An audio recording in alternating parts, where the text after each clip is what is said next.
Bismillahirrahmanirrahim. Assalamualaikum warahmatullahi wabarakatuh.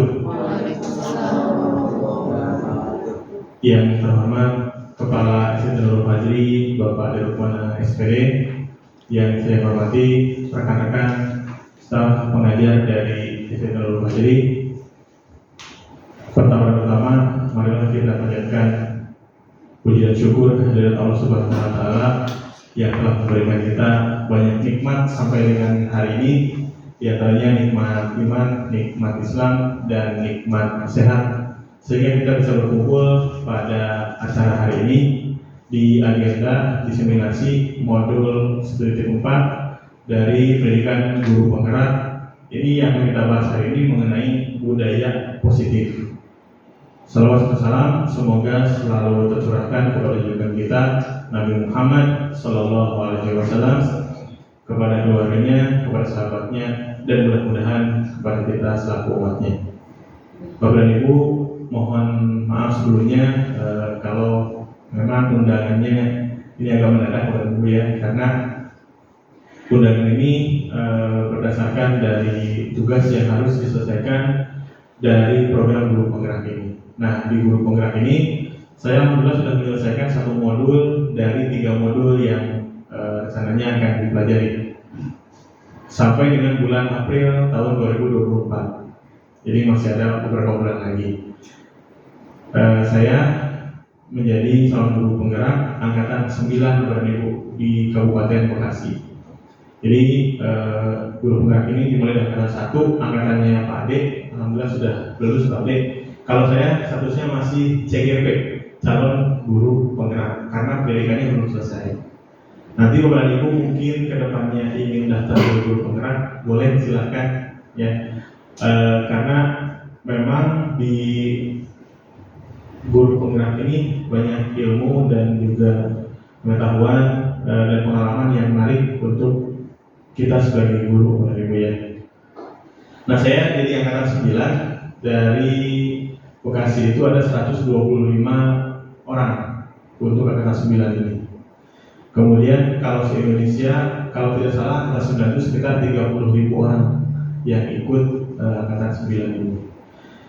Nah, di guru penggerak ini di modul 1 itu ada 4 submodul Bapak Ibu ya. Modul 1.1 sampai dengan 1.4. Nah, yang akan saya bagikan Bapak Ibu hari ini mengenai modul 1.4 mengenai budaya positif ya.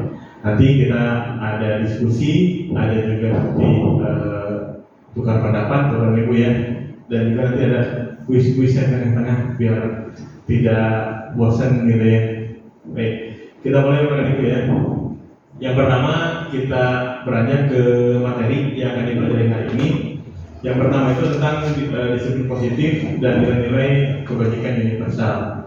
Kemudian yang kedua tentang teori motivasi, hukuman, penghargaan, dan juga restitusi. Ada yang asing mungkin Bapak Ibu ya? Restitusi ini juga bagi saya baru dan kita akan pelajari nanti Bapak Ibu ya. Kemudian yang ketiga adalah keyakinan kelas. Nah, ini apalagi nih? Setelah kemarin ada peraturan kelas, kesepakatan kelas, ada lagi peraturan kelas.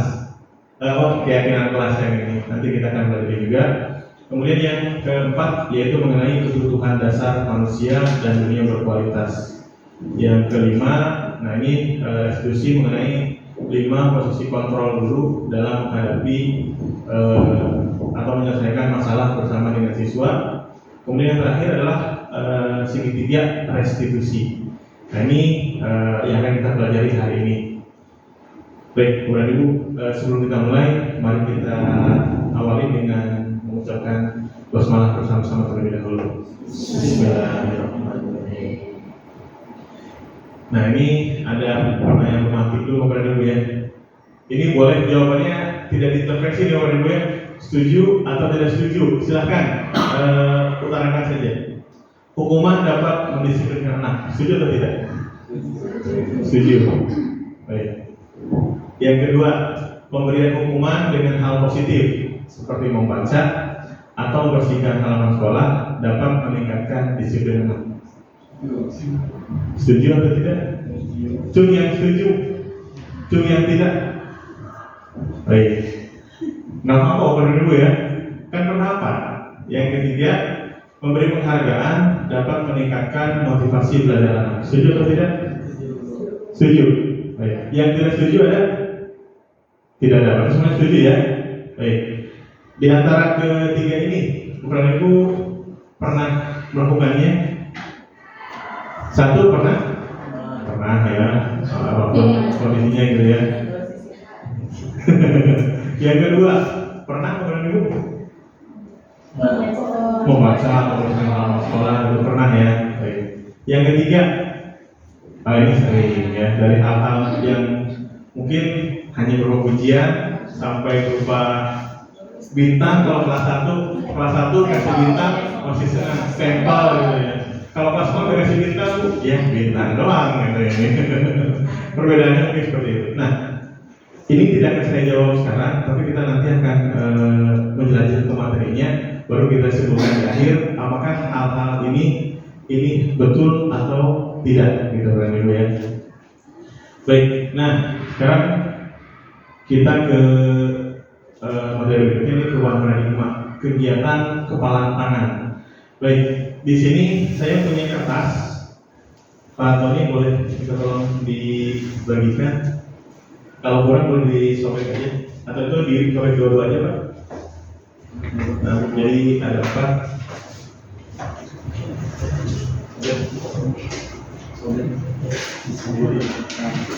Jadi 6 berarti ya. Untuk dibagi dua aja ya. Kemudian, nah kalau sudah dibagi, Bapak Ibu kebagian sobeklah kertas kecil sudah Bapak. Silakan Bapak dan Ibu tuliskan di kertas tersebut satu buah benda Bapak dan Ibu ya. Benda apa saja ya yang Bapak Ibu anggap sangat berharga bagi Bapak dan Ibu. Benda ya. Boleh misalkan pulpen, buat saya berharga, coba Bapak dan Ibu tuliskan pulpennya di sana. Menurut saya uang yang berharga, coba tulis uang di sana di kertas tersebut. Kalau menurut saya air minum kok berharga, lagi cuacanya lagi panas kayak gini, silahkan tuliskan. Yang menurut Bapak dan Ibu berharga. Mobil Pak, Hot Wheels saya berharga sekali gitu kan. Atau apapun silahkan bertanya. Bebas Bapak Ibu ya. Tapi yang Bapak dan Ibu anggap sangat berharga benar. Yang terlintas saja.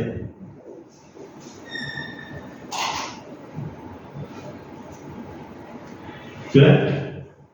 Baik, ini kayaknya pas nih pasangan Pak Tony, Pak Holdur, Pak Mumtaz, Pak Brio, Bu Nabi, Bu Esti, Bu Yoli, Bu Hesti, Bu Agus, Bu Esti, Bu Nevi, dan Bu Nurul nanti. Baik, saya minta ini A, B ya. Bu Yoli A, Bu Esti B, Bu Agus A, Bu Esti B, Bu Nevi A, Bu Nurul B. Yang A, coba kertas yang tadi Bapak Ibu sudah tuliskan namanya, nama barang atau bendanya, itu kan berharga. Coba Bapak dan Ibu kepal di tangan, diremes. Kemudian teman yang di sampingnya coba untuk merayu supaya si kertas itu berhasil direbut oleh teman sebelahnya. Mau bagaimana caranya? Mau mengancam boleh, mau membujuk boleh, menghardik, merayu, menyuap, apa saja, mau menggelitik juga silakan. Bagaimana caranya? Silakan Bapak Ibu. Coba, coba. Rayu Pak Tony, biar ini. Pak Brio itu Pak punya Pak Mumtaz. Dikasih 30 detik Bapak Ibu ya. Oh masih Allah. Ayo Pak Tony, pertahankan. Ayo, bagaimana membujuk Pak Tony supaya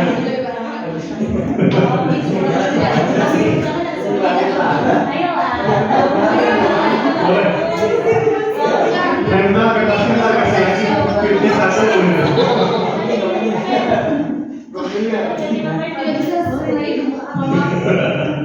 Tuh, ada yang menggunakan uang. Baik, 30 menit dari waktu sudah berlalu. Ada yang berhasil baru? Tidak. Sekarang ditukar. Holun sekarang yang memegang benda yang tadinya. Sekarang gantian Pak Tony yang berusaha merebut punya Holun. Silakan. Dibujuk, dirayu.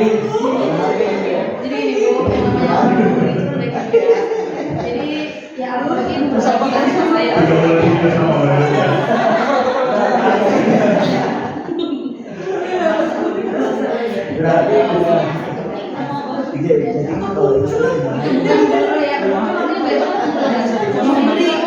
Dengan segala cara, dengan segala upaya. Ya, mereka Baik, 30 detik selesai. Ada yang berhasil membuka? Tidak ada. Tidak ada yang berhasil membuka punya orang lain. Membujuk nggak ada. Nggak berhasil dirayu? Tidak ada. Baik. Kira-kira kenapa tidak bisa untuk membujuk temannya? Kenapa, Pak Munas? Karena barang sangat berharga, maka dipertahankan. Kan ada gangguan-gangguan dari luar, wah dibujuk, diancam, dirayu. Kenapa masih dipertahankan? Ya, kenapa? Lebih kuat mana dorongan dari luar yang membujuk rayu itu, atau dorongan dari dalam? Ini saya harus pertahankan. Dorongan yang dari dalam. Dorongan yang dari dalam diri itu, kalau sudah mengangkat kuat karena dianggap berharga, maka sekuat apapun dari luar godaan dan lain sebagainya itu tidak akan terpengaruh. Percaya pada dulu ya. Yang dituliskan apa? Kompes yang dituliskan apa tadi? Tengok. Wah, tengok aja ya, jangan ini ya. Nah, apapun yang dari luar tadi, kalau dari dalam diri kita itu sudah tertanam bahwa orang yang berharga tidak boleh disakiti orang lain, maka apapun yang dari luar itu tidak akan berpengaruh kepada kita. Nah, sama dengan murid kita apa itu ya? Belum begini.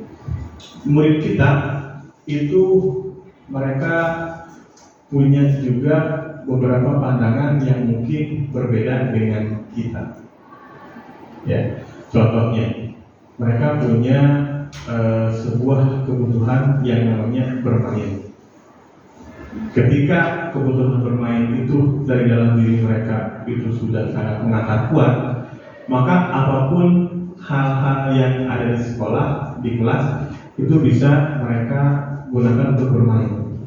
Ketika belajar, lihat ada penghapus temannya, kok bentuknya lucu, diambil dimainin. Ya. Itu adalah kebutuhan dasar manusia yang ada pada dirinya di dalamnya, ya. Kemudian itu harus dipenuhi. Nah, adapun nanti Bapak dan Ibu penasaran tersebut, jangan diambil, jangan main-main ya pas pelajaran atau apapun yang dikatakan itu adalah stimulus dari luar. Yang dari dalam itu biasanya akan lebih kuat lagi. Nah, hari ini kita akan belajar bagaimana caranya meningkatkan yang tadi, yang dari dalam ini supaya bisa positif, bukan hanya kita berusaha dari luar, tapi kita bisa masuk ke dalam hatinya anak-anak, ke dalam dunia anak-anak, supaya mereka mempunyai motivasi itu dari dalam. Baik, kita lihat dulu ya. Ini ada paradigma teori kontrol. Yang pertama, ini ilusi, karena Bapak ya, guru itu bisa mengontrol murid, itu ilusi. Karena murid sendiri itu punya pendirian masing-masing. Kita bisa, ayo silakan ke lapangan atau kita di sini. Itu mengontrol mungkin secara fisik, tapi secara hati, secara pikiran mereka itu belum tentu. Kemudian yang kedua, membuat orang lain merasa bersalah dapat menguatkan karakter. Membuat orang lain merasa bersalah akan menguatkan, itu juga ilusi, itu juga hal yang tidak benar. Kemudian yang ketiga, nah semua penguatan positif itu efektif dan bermanfaat. Ini pun belum tentu benar Bapak Ibu ya. Kemudian yang keempat, ilusi bahwa semua orang dewasa itu memiliki hak untuk memaksa. Ya sekali lagi, kita bisa memaksa anak-anak mungkin fisiknya, tapi hati dan pikirannya belum tentu bisa kita paksa Bapak Ibu ya. Ini perubahan paradigma teori stimulus respon dan teori kontrol. Di sini ada beberapa perbedaan Bapak Ibu Ibu ya. Di antaranya kalau di teori kontrol yang baru itu kita berusaha memahami pandangan orang lain tentang dunia. Kalau di sini kita itu berusaha untuk mengubah agar orang berpandangan sama dengan kita. Di teori stimulus respon, perilaku buruk itu dilihat sebagai sebuah kesalahan. Di teori kontrol, semua perilaku itu mempunyai tujuan. Anak-anak ketika ngobrol dengan temannya di kelas, kita melihat sebagai sebuah kesalahan. Tapi sebenarnya mereka sudah memiliki tujuan. Ada sesuatu yang harus mereka dapatkan di kelas. Orang lain bisa mengontrol saya. Ini sekarang itu hanya Anda yang bisa mengontrol diri Anda. Seperti tadi memegang kertas itu, yang bisa mengontrol kita hanya diri kita gitu. Orang lain mau ngomong apa gitu, bodo amat gitu kan. Kita sudah yakin dengan diri kita. Begitupun kita tidak bisa mengontrol orang lain. Yang bisa kita lakukan hanya memberikan pengaruh sedikit demi sedikit. Kemudian pemaksaan ada pada saat rujukan gagal. Nah, dalam teori kontrol, kolaborasi dan konsensus menciptakan pilihan-pilihan baru. Terakhir, dalam stimulus respon itu model berikutnya adalah menang atau kalah. Kalau di teori kontrol ini model berikutnya adalah menang. Baik, mungkin masih teoritis seperti itu ya. Nanti kita lihat yang lebih nyata ya Pak Ibu ya. Nah, ini nilai kebajikan universal. Nilai kebajikan itu adalah suatu nilai yang diyakini secara universal lintas bahasa dan suku bangsa, agama maupun latar belakang ini sebagai nilai-nilai sebuah kebajikan. Contohnya, nilai kebajikan universal misalkan adalah beriman. Dimanapun beriman ini merupakan sebuah nilai kebajikan. Mandiri, bernalar kritis, ini yang diambil menjadi profil pelajar Pancasila. Baik, kita lihat saja. Nah, Bapak Ibu di kelas ada peraturan? Atau ada yang sudah buat kesepakatan kelas? Sudah paham bedanya peraturan dengan kesepakatan kelas? Siapa yang mau? Bu Nanti yang ini? Ya, silakan Bu Nanti. Ya, nggak apa-apa. Peraturan kalau adanya peraturan itu biasanya bisa langsung dari gurunya, langsung memberikan A, B, C dan lain-lain. Sementara kalau kesepakatan kelas itu harus dua belah pihak harus sama-sama setuju gitu. Baik. Betul Bapak Ibu ya. Kalau peraturan itu hanya satu arah, yang membuat adalah guru, wali kelas. Ini loh peraturannya, tidak boleh datang terlambat, buanglah sampah pada tempat, itu peraturan. Yang membuat adalah gurunya. Tapi kalau kesepakatan kelas, kita sepakat dulu dengan anak-anak. Bahkan dalam kesepakatan kelas itu anak-anak sendiri yang menuliskan mau apa kelas mereka itu seperti apa. Nanti bahasanya itu memang sedikit berbeda. Kalau peraturan kelas tidak datang tepat waktu, tapi dalam kesepakatan kelas bahasanya kita bahasa anak-anak. Kami akan datang ke sekolah tepat waktu, seperti itu. Nah, kesepakatan kelas itu dari anak-anak. Ya, sumber dari anak-anak, kita sebagai wali kelas, sebagai guru itu hanya merangkum saja nanti. Ya, mana-mana saja mungkin ada tata bahasa yang kurang sesuai atau apa, itu yang kita perbaiki di kesepakatan kelas. Saya lihat ada beberapa juga kelas yang sudah menerapkan kesepakatan kelas ini. Ini juga bisa boleh disesuaikan dengan kelasnya. Kalau kelas 1 mungkin dikasih kesepakatan kelas juga belum bisa mungkin ya. Tapi kalau kelas 6 itu sudah bisa ini full kesepakatan kelas. Kelas 2, 3, 4, 5 itu bisa ya secara parsial dengan tetap gurunya yang berperan penting. Nah, peraturan kelas atau kesepakatan kelas, mengapa tidak peraturan saja, mengapa harus keyakinan kelas? Nah, ada lagi yang disebut dengan keyakinan kelas. Ini jangan dulu ya. Kita cukup sampai peraturan kelas saja. Nah, keyakinan kelas ini berhubungan dengan yang tadi, nilai-nilai kebajikan universal. Ya, misal, mengapa kita memiliki peraturan harus menggunakan helm bila mengendarai kendaraan beroda 2? Peraturannya adalah harus menggunakan helm bila mengendarai kendaraan beroda 2. Mengapa kita memiliki peraturan ini? Mengapa harus pakai helm? Ya, maka ya kalau hanya peraturan saja, ya peraturan memakai helm ini, kalau kita ya niatnya hanya menaati peraturan, maka kita akan memakai helm kalau ada polisi, kalau mau pergi jauh, kalau ke Alfamart, ke Indomaret yang dekat, ke warung, pakai helm enggak? Kenapa? Nggak ada yang lihatin ini. Karena apa? Peraturannya kan kalau di jalan raya ke polisi ditilang, kalau ketemu kan nggak apa-apa. Itu kalau peraturan. Kalau kita telaah lagi, kalau peraturan ini sudah menjadi keyakinan. Contohnya tadi di helm itu keyakinannya agar kita selamat. Maka kemanapun kita pergi pasti menggunakan helm.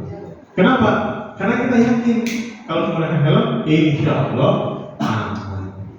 Ya. Jadi peraturan keyakinan seperti itu. Kalau peraturan biasanya ditaati kalau ada yang mengawasi, ya. Tapi kalau keyakinan mau ada yang mau atau tidak, akan tetap kita yakini sebagai sebuah hal yang harus kita lakukan. Yang kedua, mengapa kita memiliki peraturan 3M, menggunakan masker, mencuci tangan, dan menjaga jarak 1,5 meter? Nilainya apa di sini? Kalau ini keselamatan, kira-kira yang kedua nilainya apa? Kesehatan. Nah, 3M ini, kalau tadi kita balik lagi, dulu zaman COVID mungkin ya Bu, kalau 3M ini tidak ada yang mengawasi, kita pakai masker enggak, cuci tangan enggak, jaga jarak enggak? Enggak, untuk peraturan doang. Tapi kalau sudah menjadi sebuah keyakinan dari diri kita, maka ada atau tidak pun yang mengawasi, ini akan tetap kita lakukan, ya, dan seterusnya. Baik, nah ini kita lagi pada ini budaya positif. Budaya positif ini sesuatu yang menjadi tujuannya. Di bawah budaya positif itu harus terjadi lingkungan yang positif. Lingkungan yang positif bisa menjadi lingkungan positif kalau keyakinan kelasnya bisa berjalan dengan baik. Keyakinan kelas berjalan baik kalau peraturan kelasnya juga bisa berjalan dengan baik. Kita lihat Bapak Ibu ya. Ini peraturannya. Selalu kembalikan buku ke tempatnya. Keyakinan kelasnya adalah tanggung jawab. Dilarang mengganggu orang lain. Keyakinan kelasnya menghormati orang lain. Bapak Ibu ada kan aturan di kelas ya? Pasti ada setiap. Keyakinannya apa sih yang harus kita yakini dengan ada peraturan itu? Yang tidak ada, misalkan ini peraturannya apa, Bu? Pak? Yang tidak ada. Yang di kelas ibu ada, kelas bapak ada, di sini nggak ada. Misalnya apa?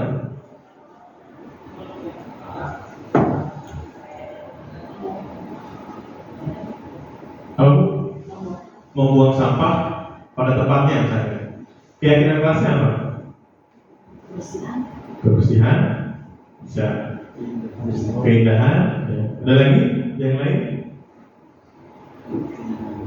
Dan kenyamanan. Peraturan yang lainnya ada kamu? Pak? Bisa saya tambahkan ya. Mengumpulkan tugas tepat waktu. Keyakinan kelasnya apa? Disiplin, bisa tanggung jawab. Nah, seperti itu peraturan keyakinan kelas. Tidak usah dituliskan lagi keyakinan kelasnya, tapi cukup ditanamkan ke anak-anak. Betul, keyakinan kelas itu nilainya. Dari peraturan tersebut, nilainya itu apa yang ingin kita tanamkan ke anak-anak. Tapi tidak perlu nanti ada peraturan kelas, ada kesepakatan kelas, ada keyakinan kelas, tiga-tiganya ditempel. Nggak usah, pada dulu ya, satu saja. Ya.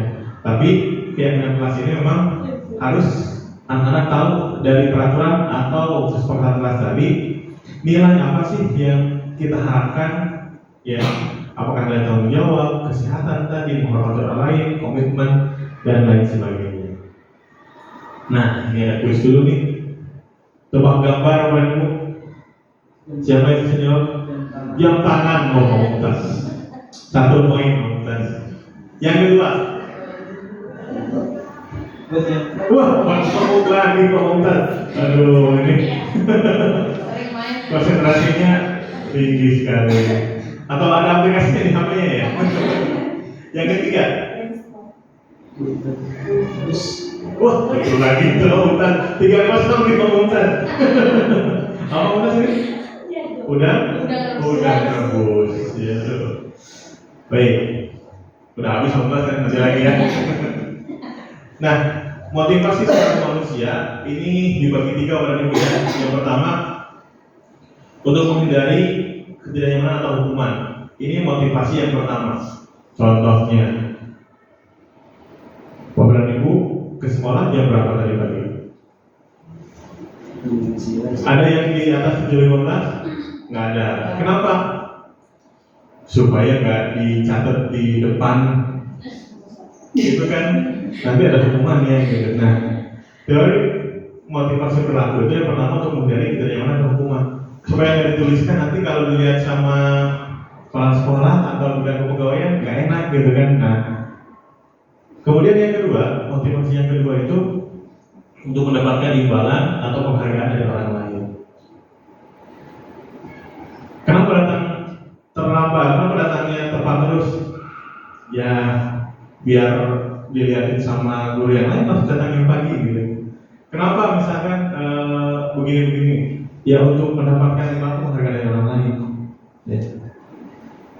Ini kedua, yang ketiga, ya Bapak Ibu. Yang ketiga itu motivasi perilaku itu untuk menjadi orang yang mereka inginkan dan menghargai diri sendiri dengan nilai-nilai yang mereka percaya. Nah, yang kedua ini, yang dua pertama ini menghindari ketidaknyamanan hukuman, mendapatkan imbalan penghargaan, ini merupakan motivasi eksternal.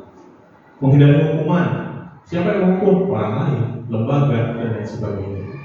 Mendapatkan imbalan penghargaan dari orang lain, ini pun bukan semata-mata niat dari hati, tapi ada imbalan dan penghargaannya tadi. Nah, sedangkan yang ketiga ini adalah motivasi internal dari dalam diri kita. Inilah yang memang harus dikuatkan katanya dia. Tapi di sini ada beberapa yang harus kita perhatikan. Pertama, hindari hukuman dan memberi penghargaan berlebih. Kata kuncinya berlebih, ya, agar meminimalisir motivasi eksternal dalam diri murid. Hukuman atau pemberian penghargaan ini bisa menjadi hal yang baik, bisa menjadi hal yang sebaliknya. Ya, kata kuncinya adalah berlebih di sini. Sering memberikan hukuman tidak bagus juga untuk murid. Jadi murid merasa takut mungkin nanti interpretasi dan sebagainya. Penghargaan itu pun kalau secara berlebihan itu kurang baik, kurang itu ya. Nah, di sini ada tiga hal kenapa penghargaan itu tidak boleh terlalu berlebihan. Pertama, penghargaan menurunkan kualitas. Yang kedua, mematikan kreativitas. Yang ketiga, ini mengurangi motivasi intrinsik atau motivasi internal dari dalam diri. Karena kebiasaan dikasih bintang, ketika kita tidak memberikan bintang, maka ya, atau biasanya dikasih apa tiba-tiba kita tidak memberikan itu, maka akan ada kekecewaan dalam diri anak. Kenapa? Karena motivasinya bukan dari diri sendiri, tapi dari luar. Boleh nggak Pak kasih penghargaan? Boleh ya, tapi diperhatikan identitasnya. Ya, jangan terlalu sering. Ya, kasih permen tiap hari gitu. Begitu kita tidak memberikan permen, maka motivasi dalam diri anak yang tadinya asik nih, jawab pertanyaan saya ada permen. Begitu di stop permennya, maka motivasinya pun akan berhenti juga. Ya, karena motivasi tadi eksternal. Baik. Yang berikutnya adalah hukuman, konsekuensi, dan restitusi. Baik, kepada berikutnya tindakan guru. Kira-kira ini hukuman atau konsekuensi?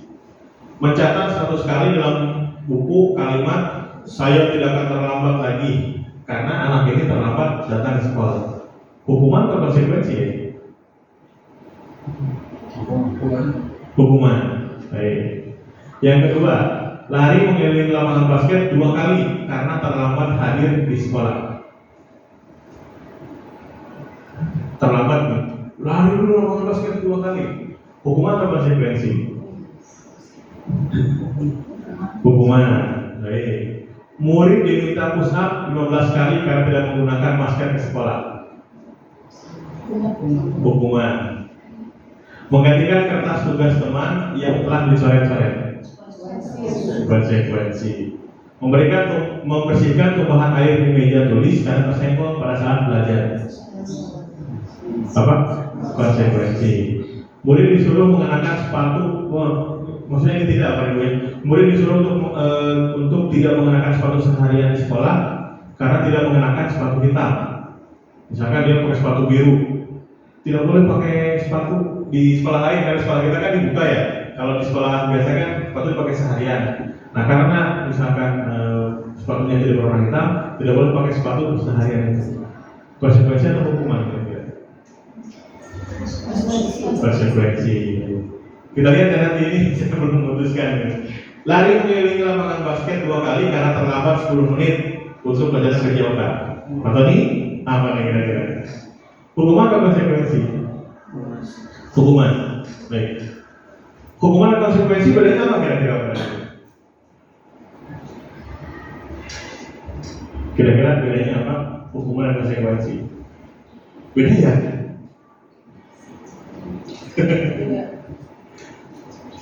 Hukuman itu biasanya terjadi secara spontan, tidak tertulis, belum ada kesepakatan sebelumnya.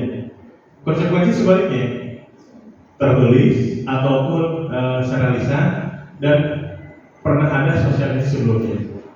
Hukuman kadang sifatnya tidak linier dengan kesalahannya.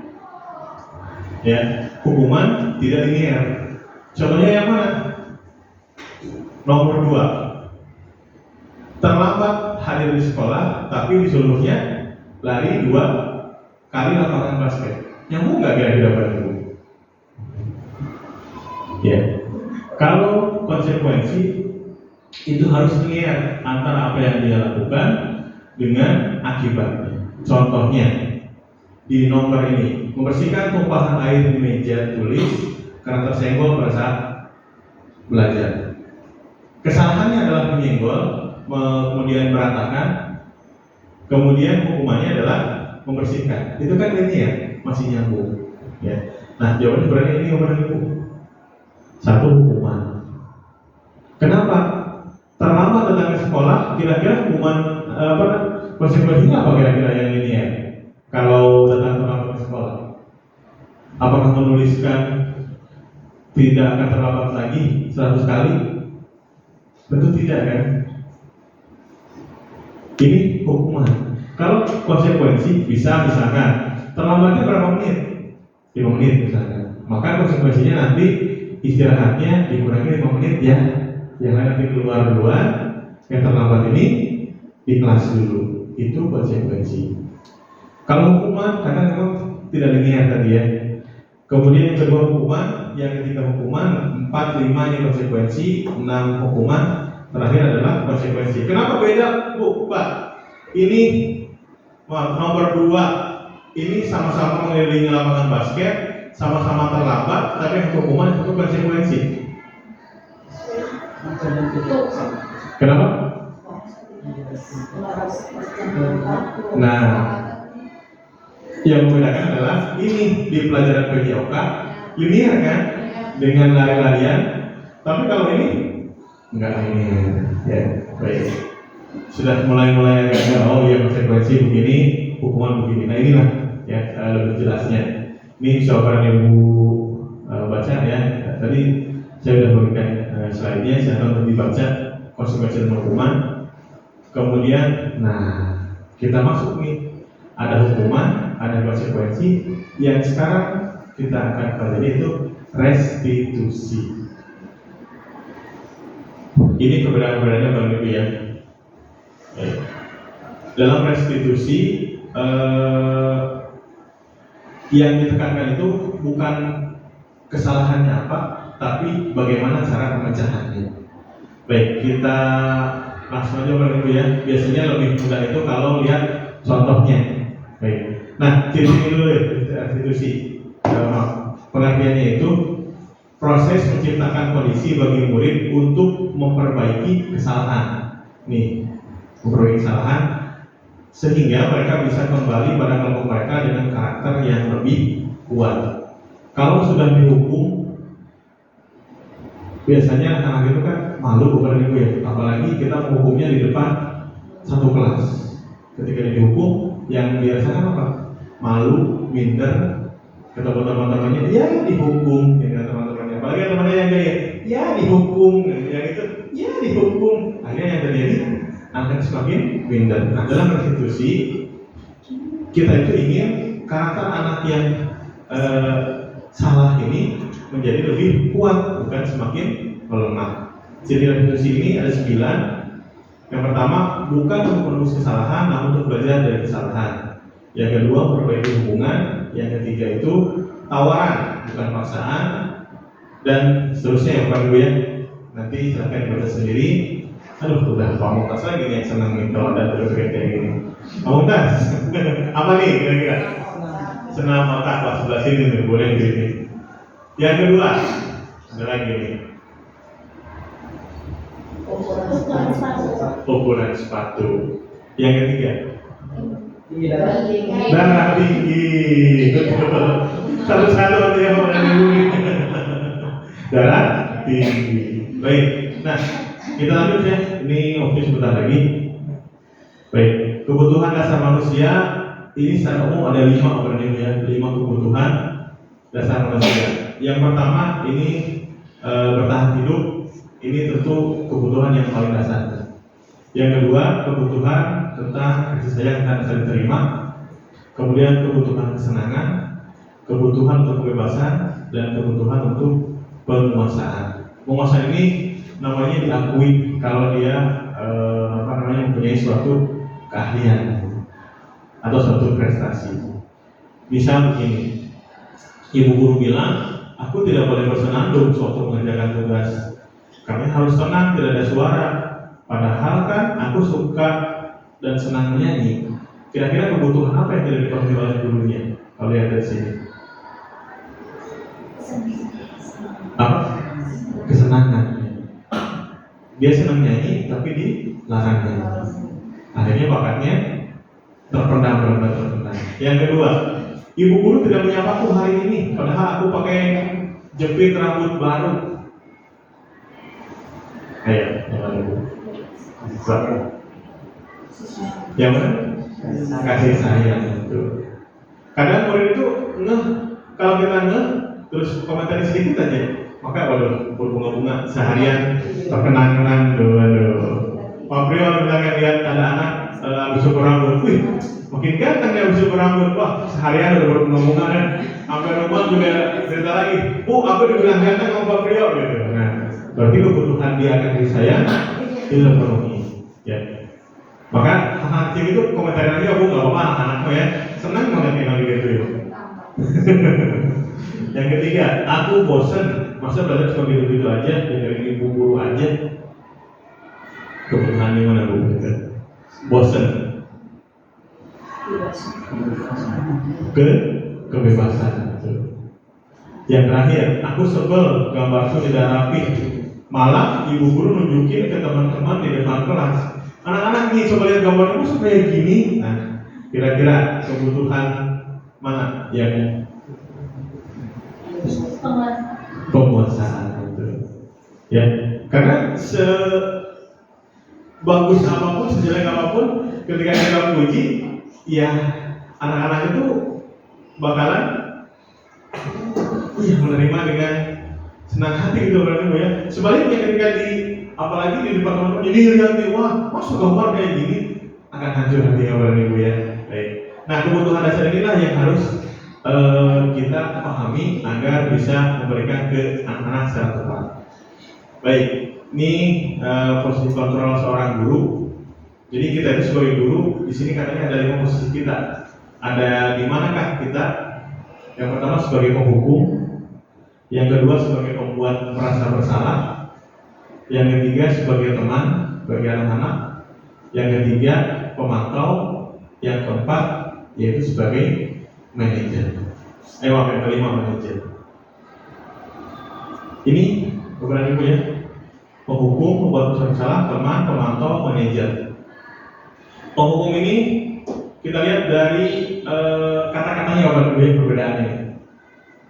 Penghukum biasanya berkata seperti ini gurunya, kalau kamu tidak melakukannya, awas ya, rasakan. Apa nggak gini. Kalau kamu nggak begini, kamu begini. Nah itu biasanya penghukum. Kalau tugas kamu nggak selesai, nggak boleh pulang nanti. Itu penghukum. Yang kedua, ini membuat orang merasa bersalah. Ini nggak ngehukum, tapi kata-katanya itu, kamu seharusnya tahu, ibu lelah sekali mengatakannya, ibu stres. Ya. Jadi anak-anak merasa, ya Allah, ibu stres gara-gara aku merasa bersalah. Gitu, ya. Atau ada yang terlambat lagi. Aduh, nanti ibu dimarahin ke kepala sekolah nih karena kamu terlambat terus. Nah itu pun anak-anak itu akan merasa bersalah. Ya. Kemudian yang ketiga, ini kita sebagai teman mestinya. Misalkan ayolah selesaikan demi ibu, ya. Atau masa kamu tidak mau, ingat tidak ibu dulu pernah bantu. Nah ini bahasa-bahasa kita ke anak-anak tapi sebagai teman. Kadang dibutuhkan oleh ibu ya seperti ini. Tapi kalau terlalu lama, terlalu banyak, justru nanti anak-anak kurang respect ke kita. Ya, kadang-kadang anak-anak misalnya itu melunjak yang seperti itu. Kemudian pemantau, kita sebagai pemantau di sini hanya melihat aja, oh buang sampah. Kok buang sampah sembarangan? Ingat, apa peraturannya? Udah buang sampah sembarangan, pemantau. Yang terakhir adalah sebagai manajer. Manajer ini levelnya yang paling tinggi orang itu ya. Misalkan ada yang buang sampah tadi, buang sampah, gitu kan. Yang dilakukan manajer adalah memperbaiki masalahnya, ya. Kemudian juga menanyakan keyakinannya tadi, keyakinan kelas apa. Baik, yang tidak boleh sebenarnya kita lakukan, yang ini dua orang ya, ini dua sangat tidak boleh, menghukum dan membuat orang yang bersalah. Teman kadang dibutuhkan tapi diperhatikan identitasnya. Yang ketiga pemantau dan manajer yang sebenarnya diharapkan. Tapi yang paling diharapkan adalah tentu yang manajer ini. Ya. Yang kadang kita mungkin, saya juga baru tahu dari dapat materi ini kemarin. Yang ini orang ibu ya, membuat merasa bersalah gitu. Ayo dong ibu udah sampai kan ngajarin kamu, udah banyak di waktunya begini. Saya kok merasa bersalah gitu ya. Memang saat itu anak-anak akan lebih termotivasi, tapi yang efeknya nanti, yang efeknya kemudian adalah dia akan merasa rendah diri. Ya, nah ini nanti efeknya silakan perlu baca ya. Nah, sifat seorang guru itu ya itu adalah seorang manajer. Manajer itu jadi kita bersama-sama dengan murid itu menyelesaikan masalahnya, ya, mempertanggungjawabkan perilakunya dan mendukung murid akan dapat menemukan solusi. Kemudian yang kedua, si manajer mengacu pada institusi ini menjadikan sebagai murid juga manajer bagi dirinya sendiri. Baik, Bapak Ibu, sebentar saya. Ini ada. Siapa yang mengatakan ini? Saya kecewa sekali dengan kamu. Yang mengatakan ini adalah guru yang membuat orang lain merasa bersalah. Ayolah lakukan demi ibu atau bapak. Siapa yang mengatakan? Posisi guru sebagai teman. Betul Bu. Apakah? Udah coba saya keluar. Ini sebagai pemantau ya. Apakah kamu mau merefleksikan hari ini? Itu sebagai pemantau. Kalau sebagai manajer, nah, bagaimana? Jadi yang memberikan solusi itu bukan kita, apalagi untuk kelas atas, tapi anak-anak yang kita dorong untuk menemukan solusinya sendiri. Kalau kelas bawah mungkin masih perlu dibimbing ya, tapi kalau kelas atas dituntutnya itu anaknya yang bisa menyelesaikan atau menemukan solusinya. Nah inilah segitiga restitusi kepada ibu ya. Ini yang kemarin saya ada tugas juga di guru penggerak. Jadi segitiga restitusi ini ada 3 tahapan. Yang pertama itu menstabilkan identitas, yang kedua validasi kebutuhan, yang ketiga menanyakan keyakinan. 3 ini kalau misalkan ada anak yang melakukan kesalahan, maka 3 tahapan inilah yang akan kita gunakan. Yang pertama, menstabilkan identitas, ini maksudnya kita tenangkan anak dulu. Kata-katanya bisa seperti ini, setiap orang pasti pernah melakukan kesalahan.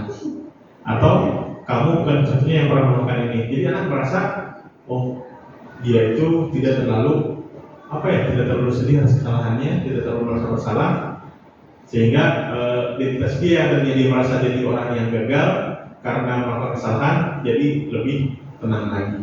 Yang kedua, validasi kebutuhan. Ini biasanya kita menanyakan alasannya. Kenapa kamu melakukannya? Setiap anak itu pasti punya alasan melakukan hal tersebut. Bahkan hal-hal yang kita anggap konyol saja mungkin ya, kok begini sih? Pasti mereka punya alasannya. Ya, pasti mereka punya alasannya. Dan tugas kita mendengarkan alasannya. Yang ketiga, menanyakan keyakinan. Misal terlambat, keyakinan apa yang sudah kamu langgar?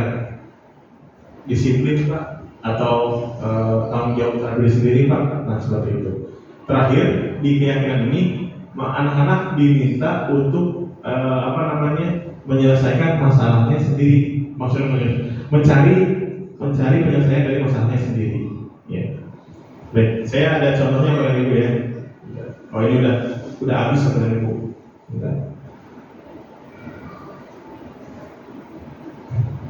Nah ini ada kasus.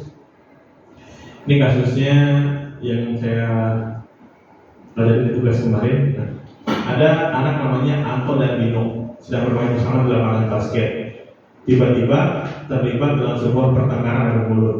Dino pun dengan emosi dan mengadakan kontak fisik menarik kemeja Anto dengan kasar sampai 3 kancingnya terlepas. Pada saat itu guru piket langsung melerai mereka dan membawa mereka ke ruang kepala sekolah. Ibu kepala sekolah, Ibu Suti, menanyakan tentang keyakinan sekolah yang telah disepakati. Baik, kira-kira kalau Bapak Ibu sebagai manajer menyelesaikan masalahnya dengan bagaimana ini?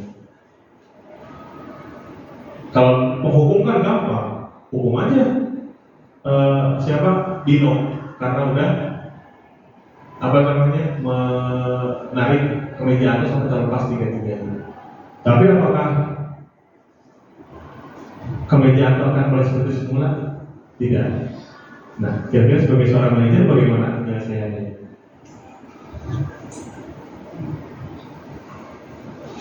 Apa ya? Oh, Mas, ini bukan kuis yang tadi ya. Kuisnya terakhir tadi soalnya. Nah, kalau di sini, Ibu Suti menunjukkan kepada Dino bersedia memperbaiki kesalahan yang telah dibuat. Dino pun mengaku. Kemudian Ibu Suti bertanya balik kepada Anto, hal apa yang bisa dilakukan untuk memperbaiki masalah? Anto menjawab, saya perlu kancing saya diperbaiki Pak. Ibu saya sangat marah kalau melihat kancing baju saya sampai copot 3 kancing begini. Ibu Suti pun kembali bertanya kepada Dino, apa yang dilakukan untuk menggantikan 3 kancing Anto yang terlepas? Kemudian Dino berpikir sejenak, namun menjawab, wah nggak tahu Bu, saya lem kembali mungkin ya Bu. Ibu Suti berpikir sebentar menanggapi, kalau dilem akan terlepas kembali Dino, bagaimana kalau kamu menjahitkan saja? Bersediakah kamu? Dino tampak ragu-ragu dan menanggapi, menjahit? Mana saya tahu bagaimana cara menjahit Bu. Ibu Suti meneruskan, apakah kamu bersedia belajar menjahit? Dino berpikir sejenak, memandang meja Anto dan menanggapi, yang mengajari saya menjahit siapa Bu? Dengan cepat Ibu Suti menjawab, Pak Irfan, guru tata busana. Dino kembali diam sejenak memandang meja Anto yang tanpa kancing. Akhirnya Anto mengangguk tanda menyetujui dan sepanjang siang itu Anto belajar menjahit dan memperbaiki kemeja Anto. Terakhir, ini Dino harusnya. Terakhir kali terlihat kedua anak laki-laki tersebut Anto dan Dino pada jam pulang sekolah mereka sudah bersengkrama dan bersenda-gurau kembali. Jadi ketika ada masalah seperti tadi, tanyakan kepada anaknya, kira-kira penyelesaiannya seperti apa ya? Biarkan mereka dulu yang eksplor. Tugas kita adalah membimbingnya. Kalau misalkan penyelesaian ternyata kurang bagus itu seperti apa? Ya, Bapak Ibu ya. Jadi dari materi ini sebenarnya materi ini kalau saya belajar kurang lebih 2 pekan. Bapak Ibu di sini harus 1 jam, jadi agak cepet gitu ya. Tapi kalau mau belajar lagi silakan di slide yang tadi dipelajari. intinya adalah bahwa kita itu sebagai guru tentu menginginkan bahwa hasil dari sekolah kita adalah penerapan budaya positif di sekolah kita ini bisa berjalan dengan baik. Budaya positif bisa berjalan dengan baik kalau tadi peraturan dan keyakinan kelas itu bisa berjalan dengan baik juga. Ya. Nah, tadi sudah dijelaskan ada 5 posisi kontrol kita sebagai penghukum sampai dengan manajer. Mudah-mudahan setelah ini kita bisa menaikkan level kita pada Ibu ya. Mungkin saya juga masih di level 1 dan 2, kita bisa naik ke level 3 dan 4. Mudah-mudahan bisa langsung ke 5. Ya. Semuanya bertahap, semuanya juga memerlukan waktu dan pengalaman dan pembelajaran. Tentu tidak bisa bim ya. Kita belajar hari ini, besok langsung bagus semuanya ya. Tapi kita mulai dari satu persatu dulu Bapak Ibu ya. Apa yang kita berikan ke anak-anak itu tentu akan sangat berdampak kepada anak-anak ya. Tadi pemberian penghargaan itu ada positif, ada negatifnya. Kata kuncinya adalah jangan berlebih. Ya, baik, dari materi yang saya paparkan, apakah ada yang perlu didiskusikan atau ditanyakan? Cukup seperti yang berada ya. Antara cukup atau cukup ini ya. Tapi mudah-mudahan dari materi yang saya paparkan ini, yang penting bukan materinya, tapi adalah praktiknya nanti ya. Sedikit-sedikit mungkin kita praktikkan, mulai dari posisi kontrol kita sebagai apa, kemudian juga kita mulai menghindari hukuman-hukuman ya. Jadi memang kalau restitusi itu agak lebih panjang. Kalau hukuman kan enak, sehingga ayo begitu. Tapi kalau dalam restitusi itu jauh lebih panjang prosesnya. Saya kemarin juga ada contoh skenario restitusi.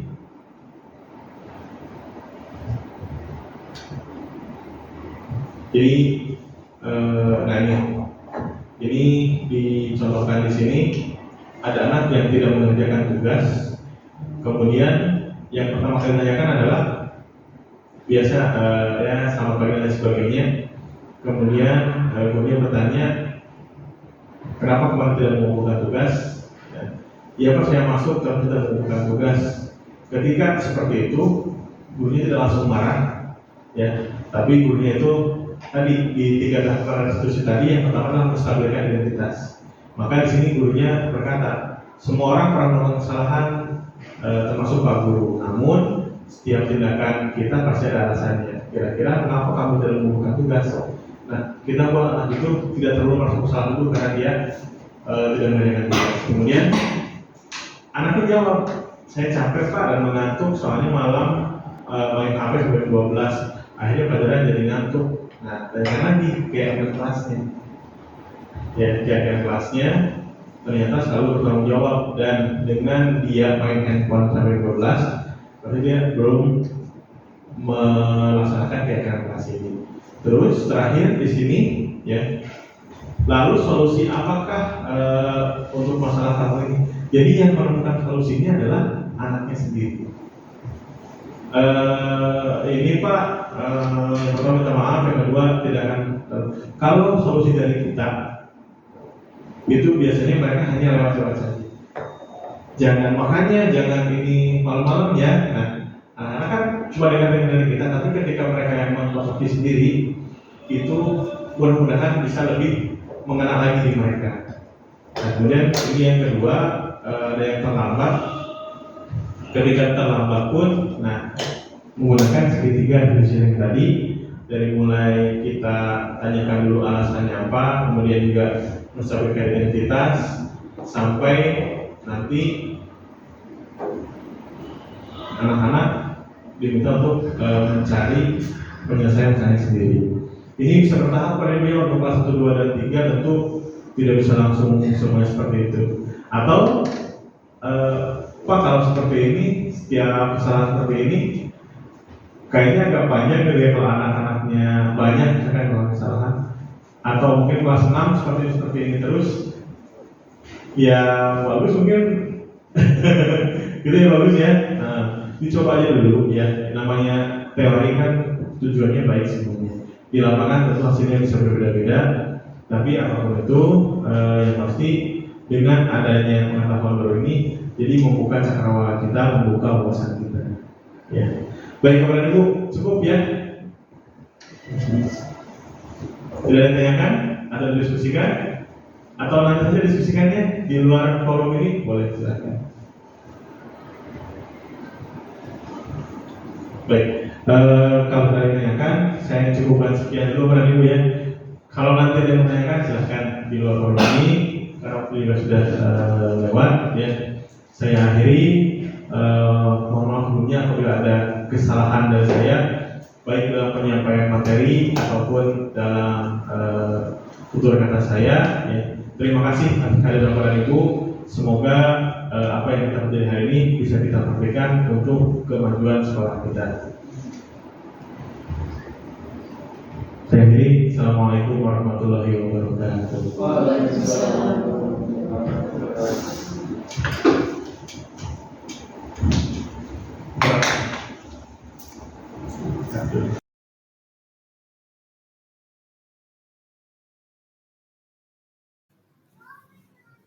Bismillahirrahmanirrahim. Assalamualaikum warahmatullahi wabarakatuh.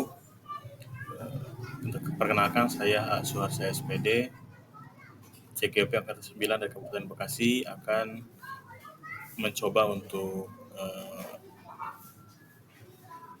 penerapan segitiga restitusi pada demonstrasi kontekstual modul 1.4 mengenai budaya positif. Nah, segitiga restitusi sendiri adalah suatu proses dialog yang dijalankan guru atau orang tua agar dapat menghasilkan siswa yang bertanggung jawab dan mandiri. Dalam segitiga restitusi ada 3 tahapan. Yang pertama adalah menstabilkan identitas, yang kedua validasi tindakan yang salah, dan yang ketiga menanyakan keyakinan. Yang pertama dalam menstabilkan identitas, ini bertujuan yang pertama berdasarkan prinsip membuat kesalahan adalah bagian dari proses pembelajaran. Yang kedua, menggeser identitas gagal ke identitas sukses. Kemudian, validasi tindakan yang salah berdasarkan prinsip setiap perilaku berupaya memenuhi suatu kebutuhan tertentu. Guru akan bergeser dari pemikiran stimulus respon menjadi proaktif. Kemudian mengenali dan mengakui kebutuhan siswa akan memperbaiki hubungan dengan siswa. Menanyakan keyakinan, murid akan diberi pertanyaan-pertanyaan bermakna untuk memunculkan motivasi secara intrinsik, mampu mengaitkan keyakinannya dengan tindakan yang salah. Pada kasus yang pertama, Selasa siang, Pak Guru tidak bisa mengajar pelajaran bahasa Indonesia karena di kelas karena harus mengikuti rapat penting di kabupaten. Pak Guru pun memberikan tugas kepada siswa agar kelas tidak kosong. Namun ada seorang siswa yang tidak mengerjakan tugas tersebut. Ia malah tiduran di meja dan akhirnya justru tidur sungguhan. Akhirnya saat pengumpulan tugas, siswa tersebut tidak mengumpulkan. Keesokan harinya, saat mengasih tugas, Pak Guru menemukan satu siswa yang tidak mengerjakan tugas. Padahal berdasarkan buku presensi, hari itu dia masuk sekolah. Saat istirahat, Pak Guru pun memanggil siswa tersebut untuk klarifikasi. Kemudian di kasus yang kedua, ada seorang siswa yang sering datang terlambat ke sekolah. Menurut laporan guru piket, siswa ini sudah sering terlambat datang ke sekolah. Hari itu, siswa tersebut datang terlambat lagi ke sekolah. Pak Guru yang mendapat laporan tersebut langsung memanggil siswa tersebut untuk mengklarifikasinya. Selamat pagi Pak Guru. Selamat pagi. Kamu tahu mengapa dipanggil Pak Guru ke sini? Mungkin berkaitan dengan tugas Pak. Iya benar. Tetapi kamu kemarin masuk kan? Iya Pak masuk, tapi saya tidak mengumpulkan tugas Pak. Baik, semua orang pasti pernah melakukan kesalahan, termasuk Pak Guru. Namun, setiap tindakan kita pasti ada alasannya. Kira-kira, mengapa kamu tidak mengumpulkan tugas? Saya capek dan mengantuk Pak, soalnya malam main handphone sampai jam 12 malam. Jadinya saat pelajaran jadi ngantuk Pak. Baik, kamu masih ingat keyakinan kelas kita? Masih Pak. Kalau masih ingat, kira-kira apa yang kamu lakukan itu sudah sesuai dengan keyakinan kelas kita atau belum? Belum, Pak. Keyakinan kelas yang mana? Selalu bertanggung jawab, Pak. Baik. Nah, ternyata kamu sudah tahu. Lalu, apa kamu punya solusi untuk permasalahan ini? Ya, Pak. Pertama, saya minta maaf karena tidak mengumpulkan tugas, Pak. Kedua, saya tidak akan tidur malam lagi. Dan yang ketiga, saya akan mengajarkan tugas dari Pak Guru yang akan saya kumpulkan besok. Baik, Pak Guru apresiasi untuk tanggung jawab kamu. Sekarang, kamu boleh kembali ke kelas dan istirahat ya. Terima kasih, Pak Guru. Assalamualaikum warahmatullahi wabarakatuh. Setelah melakukan pertemuan dengan Pak Guru, saya merasa lega dan tenang karena ternyata Pak Guru tidak memarahi saya, malah memberikan saya kesempatan untuk mengerjakan tugas di lain hari. Yeay. Saya meyakini jika kita jujur dan mau bertanggung jawab, maka guru akan membantu dan yakin kedepannya bisa menjadi pribadi yang lebih baik dan lebih bertanggung jawab lagi. Menghargai diri sendiri dan menghargai orang lain, saya juga berjanji kepada diri saya sendiri tidak akan mengulanginya lagi.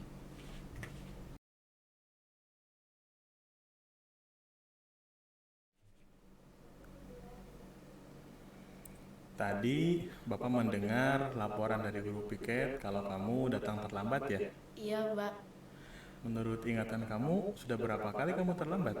Seingat saya sudah 3 kali. Baik, sering terlambat itu suatu kesalahan bukan? Berbuat kesalahan itu manusiawi. Setiap manusia pasti pernah berbuat kesalahan. Yang terpenting kita bisa belajar dari kesalahan tersebut dan berusaha untuk memperbaikinya. Setuju, Pak. Kita cari solusinya bersama ya. Iya, Pak.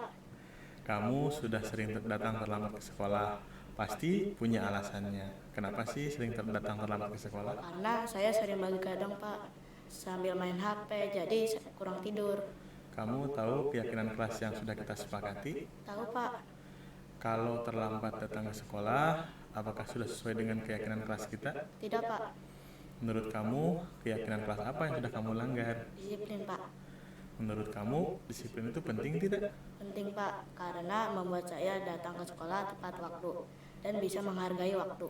Betul, menghargai waktu itu penting dan sangat bermanfaat untuk kita. Seperti kita dapat menghargai orang yang ada di sekitar kita, pekerjaan menjadi tidak menumpuk, dan juga dapat melatih rasa kepedulian. Saya menyesal sudah sering datang terlambat. Saya mohon maaf sering datang terlambat. Baik, tindakan yang kamu lakukan dengan cara meminta maaf itu sudah bagus. Menurut kamu, apa yang bisa kamu lakukan agar kamu tidak datang terlambat lagi ke sekolah? Saya akan tidur lebih cepat dan tidak bergadang lagi, agar tidak datang terlambat ke sekolah. Baik, kamu sudah menemukan solusinya. Dan Bapak akan bekerjasama dengan orang tua kamu agar kamu tidak datang terlambat lagi ke sekolah. Sekarang boleh kembali ke kelas ya. Terima kasih, ya. Baik, sama-sama. Assalamualaikum warahmatullahi wabarakatuh. Terima kasih Pak Guru, saya senang sekali diskusi dengan Pak Guru untuk menemukan solusi atas kesalahan yang telah saya lakukan. Saya tidak akan bergadang lagi supaya tidak terlambat ke sekolah. Assalamualaikum warahmatullahi wabarakatuh.